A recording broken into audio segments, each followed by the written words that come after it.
नमस्कार, मैं मानसी तिवारी और आप देख रहे हैं के भारत न्यूज। आइए नजर डालते हैं उत्तराखंड स्पेशल बुलेटिन की ओर। पूर्णगिरी धाम में व्यवस्थाएं ट्रस्ट के रूप में होगी संचालित। देखिए उत्तराखंड से हमारे संवाददाता मनोज उप्रेती की एक खास रिपोर्ट। आपको बताते चले कि पूर्व मां पूर्णगिरी के धाम में ट्रस्ट की अनिवार्यता का सपना लिए लोगों के लिए यह एक सुखद समाचार है। हमारे संवाददाता को पूर्णगिरी विकास संघर्ष समिति के अध्यक्ष नरेश सकारी द्वारा बताया गया कि उनके द्वारा इस संबंध में एक जनहित याचिका हाई कोर्ट में दायर की गई थी, जिसके फलस्वरूप हाई कोर्ट द्वारा याचिकाकर्ता के पक्ष में निर्णय दिया गया। बताया जा रहा है कि जागेश्वर धाम ट्रस्ट की तर्ज में ही पूर्णगिरी धाम में भी व्यवस्थाएं संचालित होगी। नरेश सकारी ने बताया कि निकट भविष्य में ट्रस्ट का गठन कर लिया जाएगा। विश्वत सूत्रों के अनुसार प्रशासन द्वारा ट्रस्ट का बायोलॉज तैयार करने की कार्रवाई शुरू कर दी गई है। पूर्णगिरी विकास संघर्ष समिति ने स्थानीय तुलसीराम चौराहे पर आतिशबाजी कर खुशी का इजहार किया।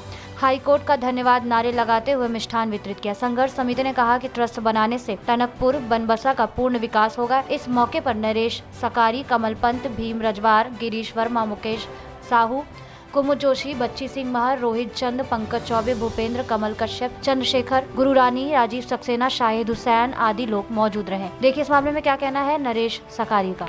याचिका दायर की थी पूर्णगिरी को ट्रस्ट बनाने के लिए और कोर्ट का फैसला भी आ गया है कि इसको ट्रस्ट बनाया जाए। इस बारे में आप किस तरह की खुशी जाहिर कर रहे हैं? हम लोग ने आज जो है पूरी हमारी संघर्ष समिति जो पूर्णगिरी संघर्ष समिति है, हम लोगों ने मिष्ठान वितरण किया और आतिशबाजी की। हम लोगों ने संघर्ष समिति ने मिलकर कई वर्षों से हस्ताक्षर अभियान और कई मुख्यमंत्रियों से मिले और कई मुख्यमंत्रियों ने घोषणाएं भी की और वो उसमें अमल नहीं हुआ। मगर जो हम लोगों ने लास्ट में ये डिसाइड किया कि संघर्ष समिति ने कि हम लोग कोर्ट जाएं और मेरे नाम से संघर्ष समिति ने कोर्ट पर केस डाला और जो काफ़ी समय से चलता रहा। और आज जो है कोर्ट ने कुछ समय पहले धर्मस्व विभाग सरकार को इसका आदेश किए थे, सरकार ने इसको कुछ समय तक रोका था। अब जो है इसके क्या कहते हैं इसको जो है धर्मस्व विभाग ने आगे बढ़ाते हुए चंपावत जिले को आदेश किया है कि इसको जो है ट्रस्ट बनाया जाए और इसके लिए जो है आगे कार्रवाई की जाए। इसके लिए जो है आज 2-3 दिनों से कमेटी गठित की गई, जिसमें एडीएम मटोलिया जी उसके बनाए गए और उसमें 5 लोगों की कमेटी बनाई गई और उसको कमेटी जो है संघर्ष समिति से भी वार्ता की और जो है ये अब जो है ये जागेश्वर धाम जो ट्रस्ट है उसकी जीओ भी मंगा लिया है। उसका जो है हमने वो लोग मंगा के वो आगे कार्रवाई कर दी है और बहुत जल्द ही माँ पूर्णगिरी की कृपा रहेगी तो ये पूर्णगिरी जो ट्रस्ट बनने वाला है और संघर्ष समिति ने जो है इसकी खुशी जाहिर की। पूर्णगिरी धाम का सौंदर्यकरण और विकासीकरण को कुछ फ़ायदा मिलेगा?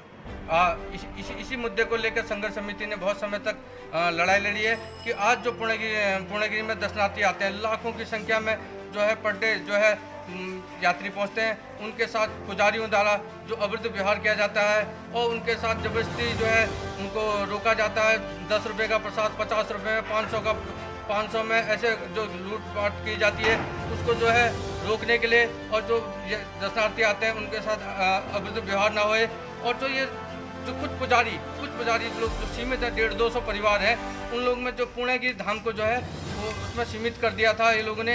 तो हम लोगों ने चाहा कि पुजारियों को अच्छा मानदेय सरकार जो है समिति द्वारा जो 30-35% जो जियो के आधार पर है उनको दिया जाए। 5 महीने जो मेला चलता है उसमें जो है उनको 35% और जो ऑफ सीजन 7 महीना रहता है उसका 50% उनको दिया जाए और उसमें जो है पुजारियों का हित देखते हुए भी पुजारियों को इसका विरोध नहीं करना चाहिए, उसमें अच्छा वो करना चाहिए। क्योंकि जो है आज जो दर्शनार्थी जो लोग आते हैं उनके साथ जो अभद्र व्यवहार होता है वो ना करें और संघर्ष समिति जो है इसको जो है मेले को आगे बढ़ा के और अच्छा जो कुछ पुजारियों तक ये जो पैसा रह जाता है ये क्षेत्र के विकास में लगे। यहाँ की महिला समितियों को जो जैसे जागेश्वर में महिला 1000 बेड का वहाँ क्या कहते हैं वो बना रखा है, धर्मशाला बनाया है, अस्पताल बनाया है, अस्पताल के लिए, बिजली के लिए और यहाँ की महिला के जो लोग आते हैं उनकी सुविधाओं में खर्च करें। जो पैसा जो है कुछ लोगों तक जाता है कि यहाँ की व्यवस्थाओं में खर्च हो और जो पैसा है समितियों द्वारा जैसे महिला समूह है, हर गांव में समूह बने, समूह के द्वारा सोलर लाइट यहाँ लाइटें जो व्यवस्था होती है मेले में करोड़ों रुपया जाता है। पार्किंग के नाम से कई नामों से जो पैसा जो 3-5 किया जाता है, जूता टोकन के नाम से कई चीज़ें ऐसी हैं जो जिसको जो है गलत तरीके से पेश करते हैं। तो ये सरकार करेगी और उसको जो है कुछ पैसे में समूह की महिलाएं उसको काम करेंगी। जो चुनी बनती है, प्रसाद बनता है, जो उसमें ज़्यादा लगता है, सब समूह बनाएंगे और ट्रस्ट का पैसा जो है और लोगों को रोजगार भी मिलेगा और क्षेत्र का विकास भी होगा।